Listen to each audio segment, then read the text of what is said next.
Fala pessoal, hoje nós iremos falar de um evento adverso muito comum na onconefrologia. Então, após essa aula da Gabi, que fala sobre como avaliar a função renal no paciente com câncer, nós iremos falar da ira no paciente com câncer.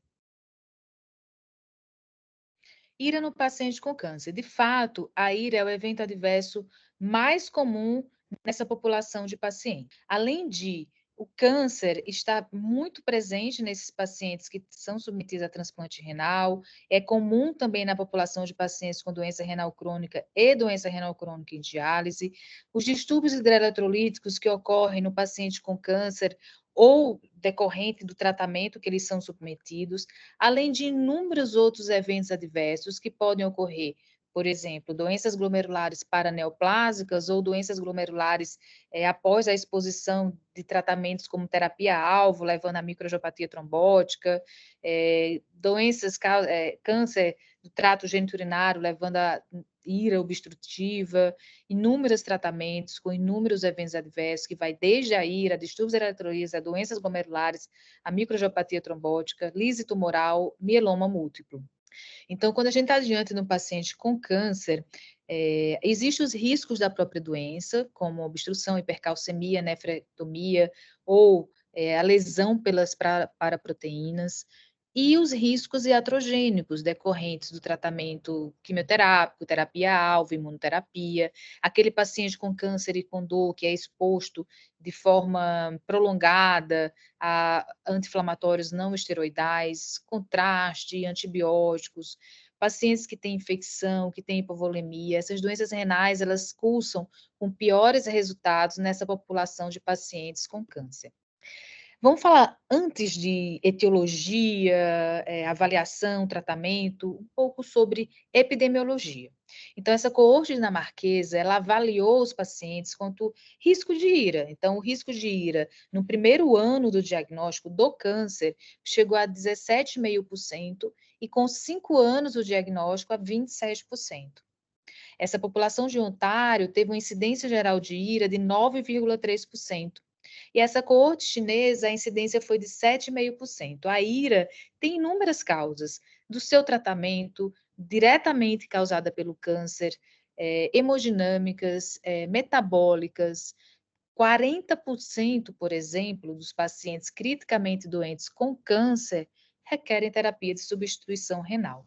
Essa outra coorte do MD Anderson, de 2006, já é uma coorte antiga, ela também avaliou tanto fatores de risco, quanto incidência, quanto sobrevida dos pacientes com IRA e câncer. Então, a incidência de IRA nessa população foi de 12%, tendo maior chance, maior odds para IRA, os pacientes diabéticos sob químio, que usavam antibióticos, que tinham hiponatremia, e 4% desses pacientes necessitaram de terapia dialítica. Aqui a gente vê um gráfico de quanto maior a gravidade da ira, de acordo com o critério Haifel, menor a sobrevida desses pacientes. A gente tem um trabalho brasileiro que avaliou os resultados de pacientes com câncer e sem câncer com ira, né? A presença de câncer nessa população não foi associada a maior mortalidade, e 85% desses pacientes com câncer recuperam a função renal no momento da alta hospitalar. Então, como avaliar esses pacientes com IRA e câncer? Então, eu tenho esse diagnóstico de IRA, eu vou buscar saber se é uma IRA pré-renal, renal, pós-renal, e tentar estabelecer a melhor terapêutica partindo do que eu sei o que está causando. Então, pré-renal, 70% dos pacientes com câncer têm anorexia. Então, é como se eles vivessem num ambiente de hipovolemia. Então, ou eles estão vomitando pós-químio, ou eles estão infectados, ou eles têm síndrome cardiorrenal, hepatorrenal. Nos pacientes com doença renal, a gente tem que buscar ativamente e saber o tipo de tratamento que ele está sendo submetido, para avaliar se ele tem uma necrose tubular, uma injúria tubular, uma nefrite tubulointersticial ou uma doença glomerular. E esse braço pós-renal, que aí vai ser mais comum em determinados tipos de neoplasia, como trato geniturinário. Lembrando que você pode ter uma ira obstrutiva sem dilatação, principalmente naqueles casos de fibrose de retroperitônio. Quando a gente está diante desse paciente, né, com IRA, existe um espectro muito grande de possíveis etiologias. Então, a gente tem a IRA do tratamento, a IRA do câncer e a IRA do próprio paciente, aquele paciente idoso, comórbido, que existe uma polifarmácia associada ao seu cuidado. Esse paciente ele pode estar sob maior risco de IRA quando está sob tratamento que seja relacionado diretamente a um antineoplásico convencional, ou a terapia-alvo, ou a imunoterapia. Se você parar para imaginar um idoso com câncer de bexiga, obstruído e usando platina, provavelmente a etiologia dessa IRA será multifatorial, ou não. Ele pode ter o câncer de bexiga não estar obstruído, ter sido submetido à platina, ter tido uma boa tolerância e está sob efeito, por exemplo, do uso excessivo de medicações que podem interferir na autorregulação renal no momento de diarreia ou no momento de baixa ingesta alimentar. Então, é fundamental a gente entender o tipo de câncer, o tipo de tratamento e o tipo de paciente que está, que chega para a gente com elevação da creatinina. Então, a gente vai falar sobre IRA relacionado ao câncer.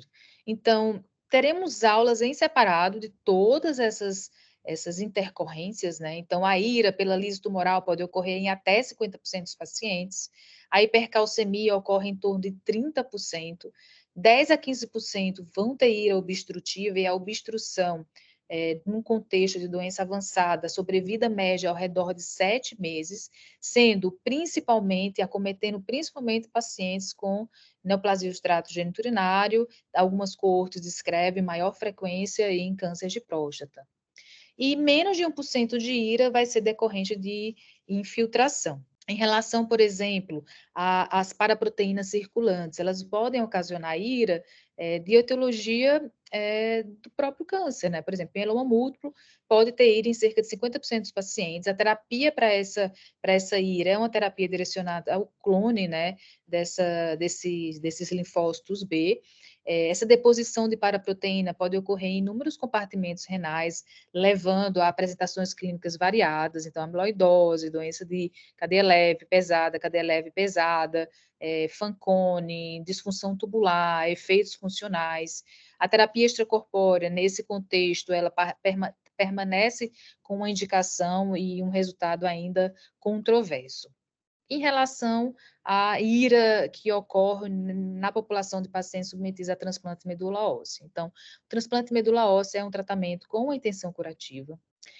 Você pode ter o TMO autólogo ou halogênico, mioablativo ou não mioablativo. A IRA é frequente nessa população, sendo maior naquele paciente pós-TMO halogênico. 8,3% dos pacientes podem ter um CADIO 3. Então, a gente vai ter a IRA, que vai ser decorrente de efeitos diretos do transplante, né, que começa desde a fase de condicionamento até a síndrome de PEGA, liberação de citoquinas, síndrome de obstrução sinusoidal, GVHD. GVHD é uma injúria imunomediada contra as células do doador. No rim, a gente vai ter um infiltrado túbulo intersticial de células T. Então, a apresentação pode ser IRA, proteinúria, proteinúria isolada. A gente tem esse braço de nefrotoxicidade indireta, ou seja, aquele paciente que tem efeitos adversos da quimioterapia utilizada no condicionamento, diarreia, vômito, mucosite. A gente vai ter os efeitos das drogas utilizadas para profilaxia do GVHD, as drogas que são utilizadas para tratar infecções, as drogas que são utilizadas para profilaxia de infecções virais, infecções fúngicas. A microangiopatia trombótica também no contexto causador de IRA e depois de disfunções renais ao longo dessa jornada do TMO. A mortalidade é maior nos primeiros 2 anos pós-TMO. Um ponto muito interessante é essa IRA relacionada à oncocirurgia. Então, a gente vai avaliar 3 pontos principais: os fatores de risco para a IRA, as cirurgias mais comuns associadas à IRA e o papel do nefrologista. Então, os fatores de risco vão ser relacionados ao paciente, e isso a gente já falou exaustivamente lá atrás, idosos, comórbidos, que já têm doença renal crônica ou exposição a nefrotoxinas, relacionados ao procedimento, ou seja, perda de volume, tempo de isquemia renal, técnica cirúrgica, alterações hemodinâmicas induzidas pela anestesia, e relacionadas ao tipo de câncer e o tipo e localização do câncer, né? Então, as cirurgias mais comumente relacionadas à IRA são as cirurgias urológicas, ginecológicas, gastrointestinais e cirurgias torácicas.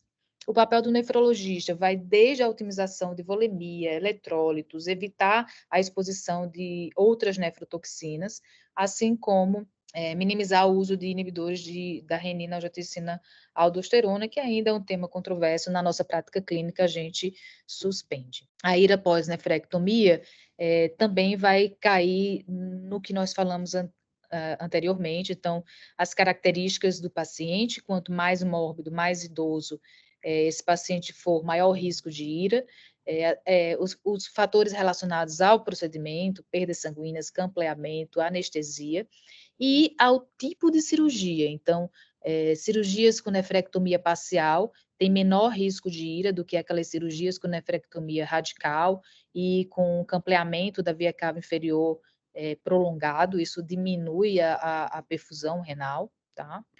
E o próximo ponto é falar sobre a IRA decorrente do tratamento. Então, a gente vai ter terapias convencionais, imunoterapia, CAR-T e terapia-alvo. A terapia convencional tem um risco de IRA, vai depender do tipo de tratamento. Aqui eu coloquei a platina. A imunoterapia, esse risco é de 2 a 5%, CAR-T 19%, e a terapia-alvo é muito variável. A gente vai ter aulas em separado de cada um desses tratamentos. A terapia-alvo é clássico, você receber pacientes para avaliação com hipertensão e proteinúria, mas também podem ocorrer distúrbios de eletrolitos, como hipomagnesemia, como hiperfosfatemia, tá? Falando sobre terapia convencional, a gente sabe que é um âmbito muito complexo, tá? Os principais na prática clínica é o derivado da platina, metotrexate, ifosfamida, pemetrexed e gencitabina, mas existem inúmeras outras tipos de drogas, é importante a gente ter o contato com informações, né, a respeito da classe, do tipo da droga, para que a gente consiga entender que tipo de injúria renal isso pode ocasionar, qual o tempo que isso ocorre, e se tem tratamento e reversibilidade. A platina, ela tem um risco de IRA de 32%, aqui ela é captada na célula tubular, ela sofre uma bioativação, levando a uma cascata de inflamação, dano do DNA, ocasionando diretamente IRA, a IRA causando DRC, mas também pode ocasionar diretamente, estar envolvida com o surgimento da doença renal crônica.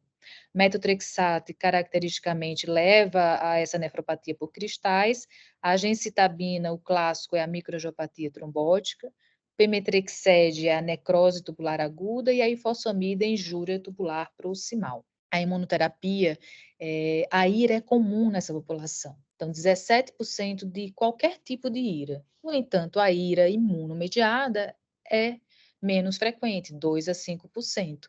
E a IRA grave, menos de 1% dos pacientes. É importante a gente entender que é uma IRA mais tardia, então ocorre em torno de 14 a 16 semanas após o início do tratamento, podendo antecipar o surgimento quando é feito o tratamento combinado com outras drogas, em 5 vezes mais precoce. A gente tem que tentar buscar os fatores de risco associados para tentar chegar ao diagnóstico mais provável sem a necessidade da biópsia. Então, o uso de inibidor de bomba de prótons, eventos outros adversos associados, comum na nossa prática, a gente está diante do paciente com IRA e uso de imunoterapia que vem com rash, ou já está tratando uma tiroidite, ou está tratando uma hepatite. Além de tratamentos combinados, né? Imuno com quimio, imuno com terapia-alvo. Você tem uma incidência de 50% de IRA grau 3, 8% de necessidade de diálise, eles respondem super bem ao corticoide, e 15 a 25% podem recorrer após a reexposição ao tratamento.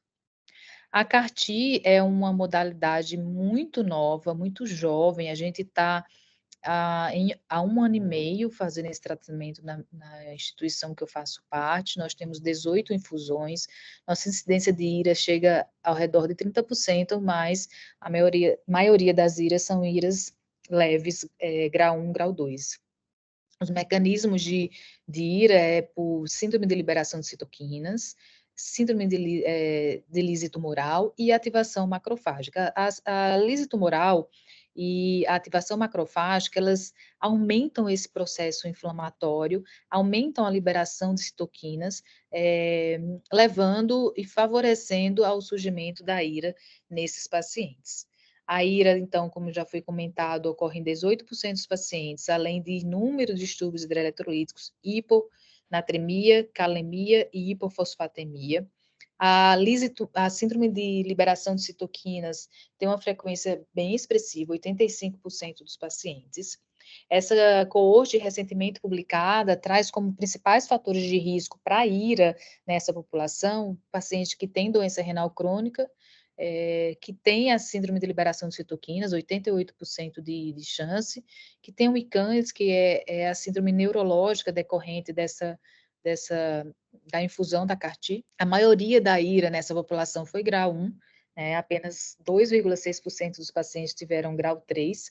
Em geral, a IRA ocorre na primeira semana do tratamento e foi mais comum nessa coorte nos pacientes do sexo masculino.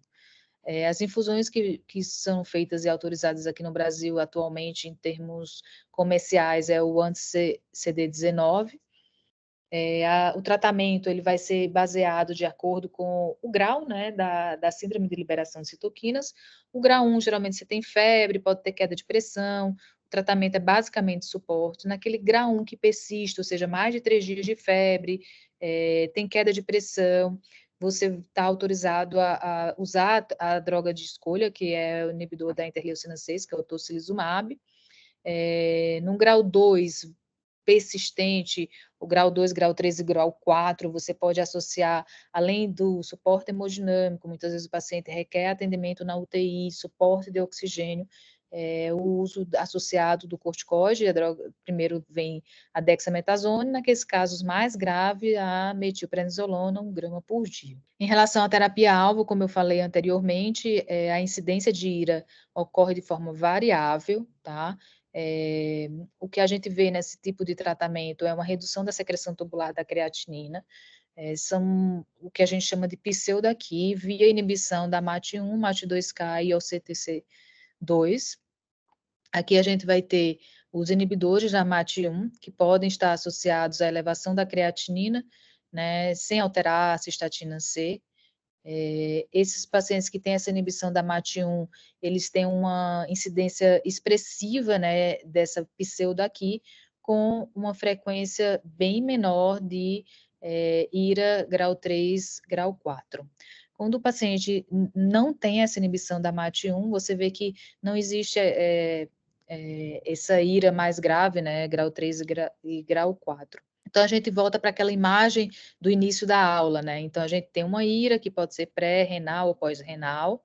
Quando eu tenho drogas associadas à pseudaqui, por exemplo, terapia-alvo, eu tenho uma alteração de creatinina, eu vou fazer a minha taxa de filtração glomerular, creatinina, cistatina. Se ela estiver dentro dos 25%, eu considero uma pseudaqui. Se houver uma redução maior que 25% dessa taxa, eu considero uma aqui verdadeira. E aí existem inúmeras apresentações naqueles pacientes que foram biopsiados em séries de casos, como necrose tubular aguda, nefrite tubulointersticial, microangiopatia trombótica, outras doenças glomerulares, Fanconi. Então, é interessante a gente se manter atento, principalmente naquele paciente que entra ou que chega para a gente com elevações mais importantes nessa avaliação inicial da creatinina. Então, aumento da creatinina mais de 2 vezes, ou seja, 2 mais, né, pausa o tratamento, vai buscar alterações de sedimento urinário, imagem. Naqueles que têm menos de 1,5, 2 vezes a creatinina, você faz a avaliação inicial, imagem, procura outros marcadores de injúria renal, determina a cistatina C, se esse clearance estimado pela cistatina C ocorre uma perda maior de 25%, você deve indicar a taxa de filtração glomerular medida, né? Se ela vier com uma redução maior que 25%, parar o agente, se não, continua. Se estiver dentro de 25% do valor, né, desse ritmo de filtração glomerular medido, você pode continuar o agente. Se aqui, nesse clearance, nesse outro braço, estiver dentro de 25% do valor basal, você também pode continuar o agente. E aqui, resumindo, né, como que a gente trata, então, a gente vai tentar sempre prevenir, principalmente aqueles pacientes de maior risco para a IRA, que nós comentamos nos slides anteriores. Naqueles que têm IRA, a gente vai tentar estabelecer a etiologia para poder tratar da forma mais apropriada.